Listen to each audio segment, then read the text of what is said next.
Here we are looking at skeletal muscle on low power. The pointer is in a region that has been cut longitudinally. Even on low power, you can see that there is a horizontal streaking that tells you that it's a longitudinal cut. Here we are looking at the same tissue, but the muscle fibers have been cut cross-sectionally. You can see above the pointer and below the pointer regions where the fibers run in a longitudinal manner with the cut, and here we see at the tip of the pointer a cross-sectional cut. You can see the difference still on low power. Here is a longitudinal cut through a muscle fiber on high power. The tip of the pointer is around the middle of the fiber, and above it or below it you can see some dark nuclei all lined up in rows. That's because in skeletal muscle fibers the nuclei are found on the periphery. So you get pink muscle fibers, and then you get very distinctive pattern of lines of nuclei above or below the fiber. Here the pointer is directed at a line of nuclei.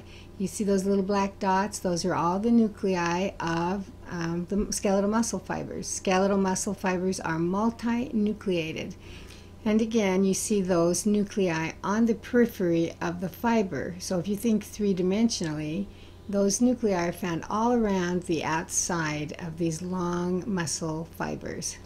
Tip of the pointer here is on the muscle fiber itself. The skeletal muscle fibers are long fused cells that are consequently multinucleated, and you can see the long fibers with the nuclei around the edges. So we get kind of an alternate pattern here of fiber, layer of nuclei, fiber, layer of nuclei.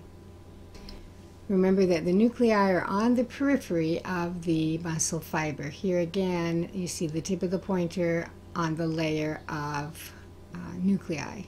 Here we are looking at cardiac muscle on high power. Cardiac muscle is also striated, as is skeletal muscle. However, cardiac muscle is made up of fibers that branch, which is different from skeletal muscle, where we have long, straight, fairly large fibers. These branching cardiac cells or fibers also only contain one or sometimes two nuclei. And these nuclei are not found on the periphery. They are found right in the center of the cell. So there are some distinguishing characteristics that'll make it easier for you to tell the difference between cardiac and skeletal muscle. Another characteristic of cardiac muscle is the intercalated disc. Just inferior to the pointer, you can see a little faint dark line. That is an intercalated disc. There is also one just a little bit to the right of that. They look like faint little eyelashes running perpendicular to the fibers. That's actually where two cardiac muscle cells unite, or where the cell membranes come together. These intercalated discs are only found in cardiac cells, or in cardiac tissue found between the cells. So that's a defining characteristic. If you think it's cardiac, look around for those those intercalated discs. Here we are looking at smooth muscle on high power. Smooth muscle is not striped or striated.